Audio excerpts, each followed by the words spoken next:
The parable of the talents. The parable of the talents.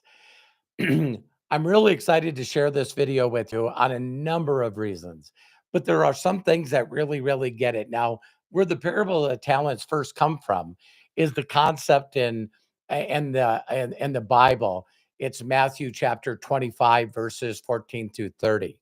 Now, the whole parable of the talents is basically where a guy gave three of his employees. I'm paraphrasing here, and the three employees he gave, he gave one talent, he gave another one, I believe, five talents, and another one he gave two talents. All right. And one of the things that was really about it, it'd be like talents is money, like giving them money, and then basically seeing what they did with it.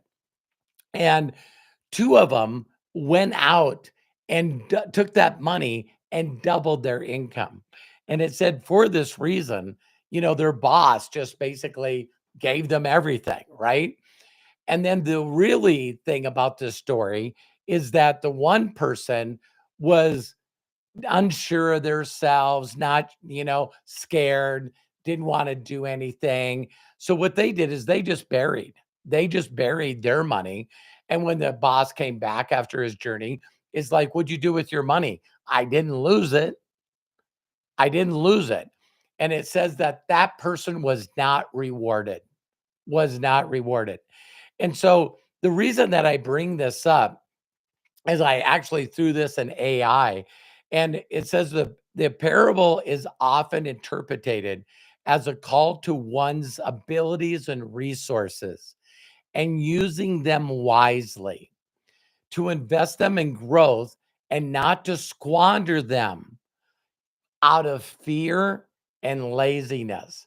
So it teaches us that we need to be accountable for what we have, that we need to be faithful stewards, and be, when we get opportunities and blessings, that we need to use those things, right? So the other reason that I got on this whole concept is what I was do my whole life is mastering the mundane. See, I knew right away if I picked something which I enjoyed, which was building things, creating things like, bikes and go-karts and repairing snowmobiles and making mini bikes that it turned into cars. I knew that me getting good at that one thing, that one talent, that I would get everything that I wanted from being good at that one thing. And nowadays, I see people, they want to be a jack of all trades and a master of none. See, they don't want to take the one skill that they can get gooder and gooder at, Kaizen, the never ending improvement, and they just will not get good at one thing. So to drive this point home, um, I got up this morning and I seen that Jerry Seinfeld was on a podcast, right? And I just love Jerry Seinfeld. Met my wife and I seen a bunch of you know, um, movie clips and stuff that he's been doing recently, interviews, because he did this thing on Pop Tarts. It's called Frosted. And on Friday it premiered on Netflix. And so I watched it, and Terry and I just loved it. We loved it big time. And one of the things that I really love is that, to think that Jerry Seinfeld is a billionaire and he mastered the art of nothing, or doing as little as possible. And so when I seen him on a podcast with Bill Maher, I jumped on it because I just knew it was going to be incredible. And one of the things that Bill Maher said is, I have heard this song, but Paul Simon did this song called "The One Trick Pony," and Bill Maher was saying that Jerry Seinfeld is a master of just doing the little things, mastering them, and now he's a billionaire and everybody knows who he is. And so We all heard that Seinfeld is a deal of about nothing. So how would you like to make $1 billion by constantly doing things that everybody seems like that's nothing? And so in the podcast was really hilarious because in this Paul Simon song, the lyrics to One Trick Pony, I didn't know what they were. So I not only listened to it, but I read the lyrics as it was playing. And here's the thing that it was saying, that One Trick Pony is about a guy and that he does that one thing way above average. In fact, the lyrics are he's like uh an incredible god machine that he just does this one prance and this one dance, but he does it so good. And so Bill Maher was saying, God, that's you, Jerry Seinfeld. He said, I reached out to you and asked you if you wanted to promote your movie on my podcast. And you said, I love your podcast. Yes. Would you do my podcast? Yes. And so Bill Maher started going, well, I didn't hear back from you. I didn't know what dates you were available and all of this stuff. And Jerry Seinfeld being a master at just really being simple, very, very simple. He said, I told you I loved your podcast. Yes. The response to that should have been, okay, Thursday at this time. No, we live in a world where people just cannot stop overthinking, complicating, frustrating. Um, we need to fire our brain and hire our heart.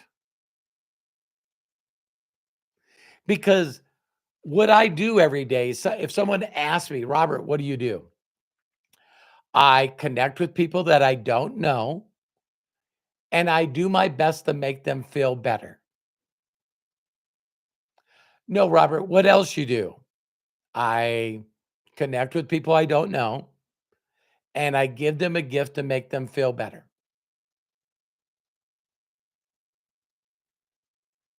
Um, really? Yeah. And then after we go back and forth, I very simply say, hey, could you do me a huge personal favor? Do you know of anyone right now that needs to make extra money? When they connect me with that person, I connect with them and then I give them a gift and make them feel better. I would like somebody to explain to me, if you got good at connecting with people that you don't know and making them feel better, because people don't care what you know unless they know that you care. I do that by giving a gift away. And so it's really been crazy for me to share with people the simplicity of what I do every day. And then they just refuse to not do it because they overthink, they overcomplicate it, just like the third person in the parable of the talents. I don't got what is he gonna think if I lose this money and I'm not good at figuring out ways to multiply the money and what if I mess up? And so what I'm gonna do is I'm just gonna bury the money because I don't want it in my house. What if someone takes the money and then I lose my job? And it's this overthinking, overwhelming frustration, complication, everything, and we talk ourselves out of everything instead of just going, hey, I'm going to figure out something simple to do. And I can guarantee you, if you find a way to help other people feel good, like Jerry Seinfeld did, just make other people laugh. Just make other people feel good. Do something to get other people's minds off where they currently are. And so My mentor did that for me. Did I have complicated thinking, skeptical thinking, fearful thinking, rejection thinking, I'm not enough thinking, I'm not worthy thinking, I knew everything thinking, a right fighter thinking? Yeah, I had the programming of this world. Not doing very good for me. And my mentor could hear it.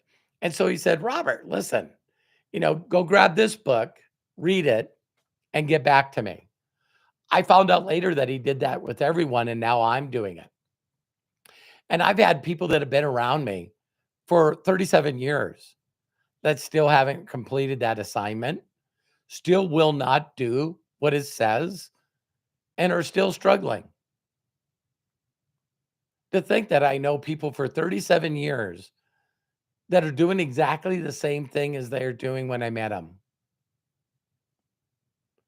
because they just go, yeah, I just refuse to do anything with my God gifted talents, my God gifted abilities, my God gifted talents. I'm not going to figure out what I enjoy. I'm not going to figure out my talent. And I'm just going to be lazy and be scared my whole life. And so it just amazes me in the lyrics of that Paul Simon song that it says, while this person's doing the one trick and mastering the mundane, getting gooder and gooder every single day, Kaizen, the never ever an improvement of connecting with people and making them feel better. It's like the lyrics say, I'm the herky jerky person. I'm the person that always coming up with new ideas, always doing a million things, trying to be a jack of all trade. And I am just not willing to get good at one thing, one very important thing.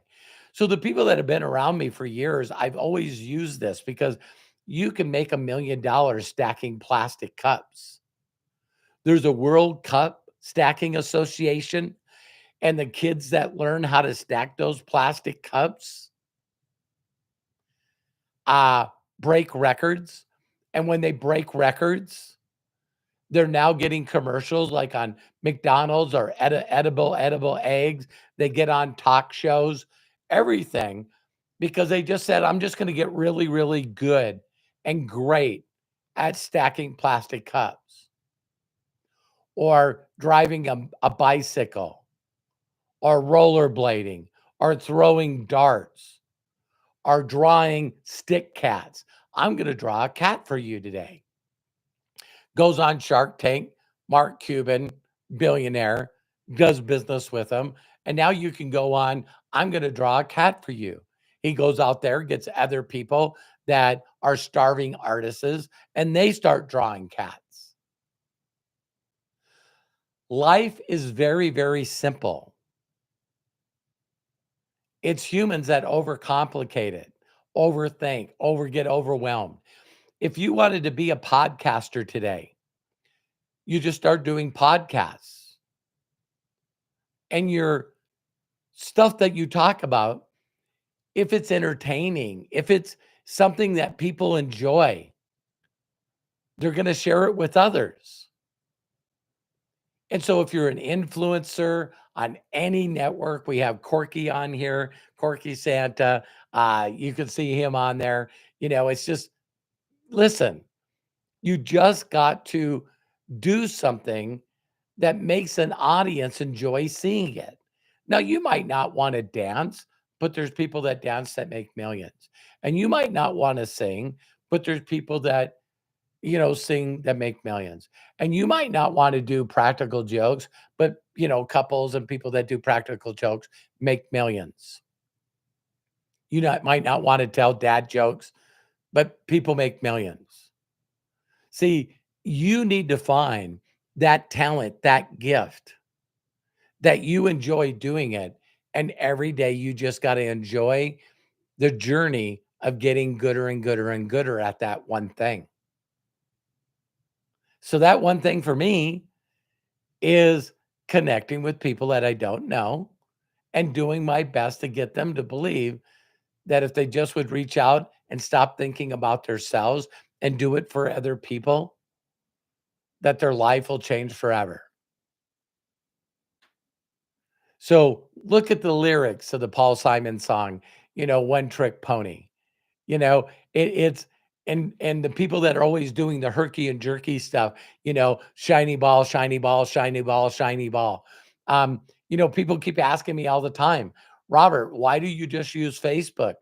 I don't know, because it's made me millions and millions and millions of dollars. 12, 4, yeah, probably like $20 million using Facebook. Yeah. So people go, What about LinkedIn? What about TikTok? What about YouTube?" Now I'm building YouTube. In fact, we just got an anniversary. I've been a year on YouTube being consistent. This is one of the reasons that I'm doing this. And now got over 1 million views, and I've made $17,000, and we've given that money to, children in need and people in need. It's like, I don't understand. If you knew if you knew that you were not doing your gifts, not doing your talents, and you're just gonna live out the rest of your life that way, why? I don't know why. So, you know you really, really need to find what makes you. I say this all the time. Um, the Shirley on YouTube that has over 1 million followers, subscribers, makes hundreds of thousands of dollars, and I think she's 87. Plays video games. There's another woman that all she does, you don't see her face, but she teaches people how to knit. Knit. There's there's totally infinity on ways that you can live your best life ever.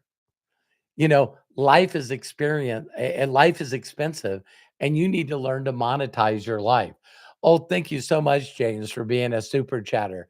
Oh my God, I love it. I appreciate you so much for clicking on that dollar sign and going, hey, this information is interesting. So where I see people struggle is they feel they got to learn other things. We did an Imaginator course on Sundays, and that was like one of the themes is people felt like they needed to learn all this stuff instead of just doing the thing that would give them the most joy. So James, thank you so much, because James is an incredible, enthusiastic, a lot of energy, a lot of love, a lot of energy and a lot of love. And he's a great storyteller, a great storyteller. And so, he was saying, well, how do you do thumbnails? And it's like, hire other people to do that. You do your stories. And so, James, thank you so much. I don't know, did you do it again? Golly, I love you. Uh, you're incredible. So I wanted to come on here really quickly and just share with you. Step one is, what would you do that gives you joy? Do you know that people just play video games and just watch YouTube videos, and they make a full-time income, and they have the most important thing in life, freedom?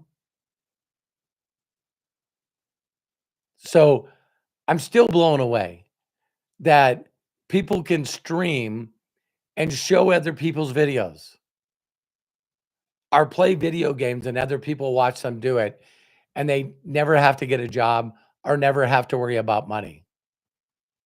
Mind boggling to me. And so, because I was taught things like compound and residual and leverage, my ministry is helping other people know and believe that they can do what I do every day. And I know that you can too. Not a doubt in my mind. If I can get you to fire your brain, and hire your heart. So don't let fear and laziness and procrastination stop you from using your gift to make other people feel so they can, you know, forget about the wars and the protesting and the economy and all of that stuff. Jerry Seinfeld, watching his comedy, watching Frosted, watching episodes of Seinfeld, it takes me away from having to worry about overcomplicating and overthinking, excuse-itis and broke-itis and victim, and learned hopelessness. I get to get all rid of all that because I'm now focused on doing something that I know will help those that have ears to hear. So I love and appreciate you so, so much. If no one's giving you permission to succeed in life, let me be the first. I'd love to help you in any way I can. And just always remember that people can't take you to a place they've never been. A lot of people complicate things in life so that they seem sophisticated. So now you'll buy a book or a course or coaching. The things that are the simplest thing in life are little things, little, little, little things. My God, I see Matt and James. Thank you so much. I love and appreciate you. Please do me a huge personal favor, subscribe, and click on that bell so you get some other notifications. Share this video for me if you can, and I just love and appreciate you. So, the parable of the talents. Learn to figure out what makes you happy. Figure out the talent that makes other people feel good, and then focus on getting gooder and gooder at that one thing. Become a one-trick pony. I believe in you. I'll see you on the next video, and bye for now.